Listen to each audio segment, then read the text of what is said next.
Hello students. आज का topic हमारी क्लास का रहेगा अलावेंसेस। सबसे पहले क्वेश्चन ये राइज होता है कि व्हाट इज़ अलावेंस। अलावेंस क्या है? तो एक सिंपली का है a regular designated amount of money provided for the specific purpose in addition to any base compensation or the basic salary। इसका मतलब है जिन जिनमें हम सैलरीड एम्प्लॉयज़ कहते हैं या जिनके ऊपर इनकम फ्रॉम सैलरी एप्लीकेबल होता है, उनको बेसिक सैलरी के अलावा भी कुछ स्पेसिफिक अमाउंट दिया जाता है जिस जो सिर्फ स्पेसिफिक पर्पस के लिए होता है। जैसे एग्जांपल है कि इन्फ्लेशन है तो उसको कैसे ऑफसेट करें, उसके अलावा मेडिकल बिल्स आते हैं तो कैसे ऑफसेट करें। So there are certain purpose जिसके लिए एक स्पेसिफिक अमाउंट दिया जाता है other than the basic salary. So let us take a glimpse of types of allowances. Types of allowance में सबसे पहला आता है fully taxable allowances. The word itself says fully taxable का मतलब क्या होता है? जो 100% टैक्सेबल है। आप जैसे ही आप चेक करते हैं आपको मिलता है तो आप सरकार आपके ऊपर टैक्स पूरा लगाएगी इस पर। इसमें सबसे पहले आता है dearness allowance. Dearness allowance basically क्यों मिलता है? इन्फ्लेशन की वजह से। जैसे महंगाई बढ़ती जाती है वी नीड की salary should be increase, but instead of basic salary increase हमारा डियरनेस अलावेंस दिया जाता है certain specific amount to offset that inflation. फिर आता है सिटी कंपल्सरी अलावेंस, जिसमें ऐसा होता है कि कुछ लोग ट्रांसफ़र हो रहे हैं to the metro cities like या shift from villages to cities. उनका जो कॉस्ट ऑफ लिविंग है बहुत हाई होता है, तो उस कॉस्ट ऑफ लिविंग को बियर करने के लिए आपको अलावेंस दिया जाता है। Over time allowance basically the word itself says कि अगर कोई इंसान आपके लिए ओवर टाइम कर रहा है other than the working hours तो उसको भी स्पेसिफिक अमाउंट देना चाहिए। Next है entertainment allowance. Entertainment allowance is fully taxable for the private sector. While government sector के जो एम्प्लॉयज़ हैं उनको कहीं ना कहीं रिलीफ मिलता है, ठीक है, पार्टली टैक्सेबल है। वो हम वहाँ पे कवर करेंगे। इंटरिम और डिप्यूटेशन अलाउंस, अगर आप स्पेसिफिक पर्पस के लिए आपको कुछ टाइम तक कहीं और ट्रांसफ़र किया जाता है, जैसे टेक द एग्जांपल की कंपनी यहाँ थी गुजरात में, अब वो कंपनी की ब्रांच है बैंगलोर में एंड आपको कुछ टाइम तक आपकी बैंगलोर ब्रांच में शिफ्ट किया जाता है। एट दैट मोमेंट जो भी आपके जो भी आपके एक्सपेंसेस इंक्रीज होंगे वहाँ पे उनको ऑफसेट करने के लिए आपको डेप्यूटेशन अलावेंस दिया जाता है। Then project allowance, project related आपका कहीं पे इन्वॉल्वमेंट हो, that is for the project allowance. Tiffin meal allowances related to your uh, food expenses and all. Cash allowance related to the marriage or festival or certain cases should be there. Then non-practicing allowance. Non-practicing allowance means when the person is like appointed for the government company or for the government department. Like take the example doctor, or that is appointed for the government hospital. So in that case, he can't practice if he is appointed full time in the government department. अगर वो appoint हुआ है वहाँ पे तो he has to be compensated over that. फिर आता है वार्डन और प्रोटेक्टर अलाउंस।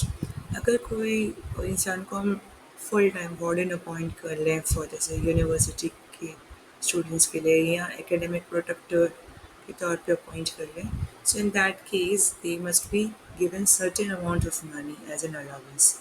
फिर आता है सर्वेंट अलाउंस। अगर डोमेस्टिक हेल्प के लिए किसी भी तरह की सर्वेंट्स फैसिलिटी अवेलेबल करवाई जाए वो अलग बात है, लेकिन अगर नहीं करवाई जाए तो उसके बदले में just because you need to concentrate on your job, ठीक है, तो आपको उसके बदले में सर्वेंट अलाउंस दिया जाएगा फॉर डोमेस्टिक हेल्प। फिर आता है fixed medical allowance. Fixed medical allowance means the they are not concerned with the bills, they are not concerned with how much you are unwell और यू आर वेल, ठीक है। It just matter कि medical insurance नहीं दिया जा सकता तो हम एक मेडिकल फिक्स्ड अलाउंस दे देंगे सर्टेन अमाउंट का। अब ये सारे फुली टैक्सेबल अलाउंसेस कहाँ दिए गए हैं? Section 10 subsection 14 and section 17 subsection 2 के अंदर। नेक्स्ट आते हैं पार्टली टैक्सेबल अलाउंस। अब पार्टली टैक्सेबल अलाउंसेस में क्या होता है, या स्पेसिफिक अलाउंस जिसमें कुछ ऐसे या तो लिमिट्स दी गई हैं या तो कुछ ऐसे हैं जिसमें एक स्पेसिफिक अमाउंट दे दिया गया है, अगर उस अमाउंट से ज़्यादा होगा तो टैक्स लगेगा। जैसे सबसे पहले पार्टली एग्जिम्प्टेड में आता है अलाउंसेस में house rent allowance, HRA most important. अब ये कहाँ बताया गया है? सेक्शन 10 सबसेक्शन 13 ए के अंदर, जिसमें ये कहा गया है अगर किसी इंसान को जैसे वो शिफ्ट होता है कहीं पे, ठीक है, now he has to get accommodation for that. अब वो अकोमोडेशन के लिए कंपनी क्या कहती है कि हम ढूंढ के नहीं देंगे, आपको खुद ही ढूंढना है, जस्ट बिकॉज कि आपको रेंट पे करना पड़ेगा, तो उसका बर्डन आप पे ना आए ज़्यादा, तो हम कुछ अमाउंट सर्टेन अमाउंट आपको हाउस रेंट अलाउंस देंगे हर महीने का। सो इन दैट केस आपको कैसे कैलकुलेशन करनी है टैक्स की? एक्चुअल जो HRA आपको मिल रहा है उसके अलावा सेकेंड पॉइंट आती है जितना आप रेंट एक्चुअल पे करें उसमें से 10% अपनी सैलरी का डिडक्ट करोगे, वो जो अमाउंट आपको मिलेगा।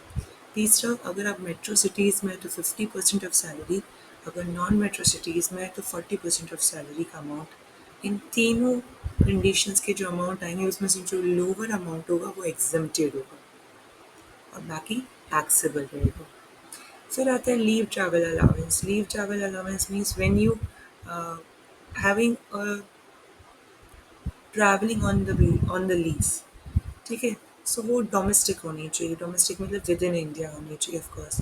जैसे इसमें ईयर ब्लॉक्स दिए जाते हैं जो जनवरी 2022 से दिसंबर 2025 तक चल रहा है। सो इन दैट केस उसमें कितनी जर्नीज अलाउड है? 2 जर्नीज अलाउड है। बेसिकली जर्नीज पर ईयर की बेसिस पे अलाउड दिए जाते हैं। इसके अंदर बेसिकली कौन कौन कवर होते हैं? आप खुद, आपके spouse, dependent children, it can be brothers, sisters, dependent parents as well, ठीक है। नेक्स्ट आता है स्पेसिफिक अलाउंस, जिसमें आता है इट्स स्पेसिफिक अमाउंट तक एग्जम्प्टेड है, उसके बाद टैक्स लगाया जाएगा, जिसमें आता है children education allowance. So in that case 100 rupees per month पर चाइल्ड का दिया जाएगा, मैक्सिमम 2 चाइल्ड के दिया जाएगा।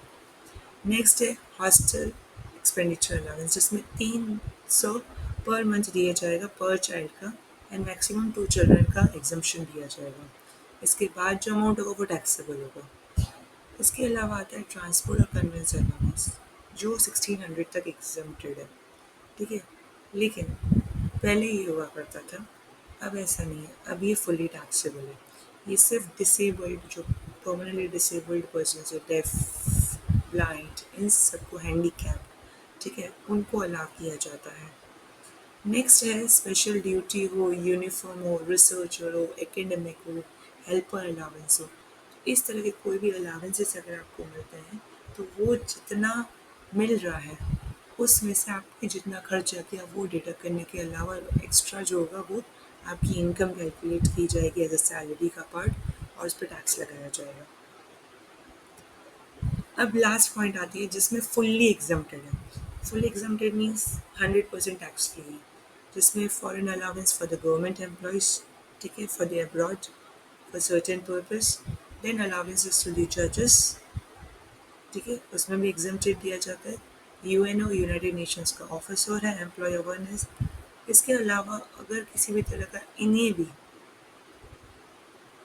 भी जजेस हैं या गवर्नमेंट एम्प्लॉयज़ हैं या एम्प्लॉयज़ हैं, उनका uniform helper daily academic research allowance होगा, तो वो जब भी स्टेटेड पर्पस के लिए होगा, that means related for the government, related for the country, oriented है, आप रिसर्च के लिए बाहर जा रहे for the country, then it must be exempted. So that's all for today. Thank you, everyone. Let's meet with the next topic in the next class.